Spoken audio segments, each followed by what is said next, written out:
ಲಕ್ಷ್ಮೀ ಬಾರಮ್ಮ, ಭಾಗ್ಯದ ಲಕ್ಷ್ಮೀ ಬಾರಮ್ಮ, ನಮ್ಮಮ್ಮನಿ ಸೌಭಾಗ್ಯದ ಲಕ್ಷ್ಮೀ ಬಾರಮ್ಮ, ನಮ್ಮಮ್ಮನಿ ಸೌಭಾಗ್ಯದ ಲಕ್ಷ್ಮೀ ಬಾರಮ್ಮ, ನಮ್ಮಮ್ಮನಿ ಸೌಭಾಗ್ಯದ ಲಕ್ಷ್ಮೀ ಬಾರಮ್ಮ,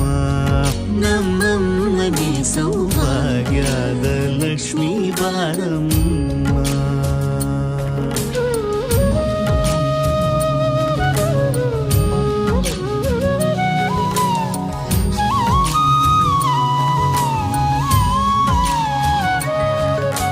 ಹೆಜ್ಜೆಯ ಮೇಲೆ ಹೆಜ್ಜೆಯ ನಿಕ್ಕುತ ಗೆಜ್ಜ ಕಾಲ್ಗಳ ಧ್ವನಿಯ ಮಾಡುತ್ತ ಸಜ್ಜನ ಸಾಧು ಪೂಜೆಯ ವೇಳೆಗೆ ಮಜ್ಜಿಗೆಯೊಳಗಿನ ಬೆಳ್ಳ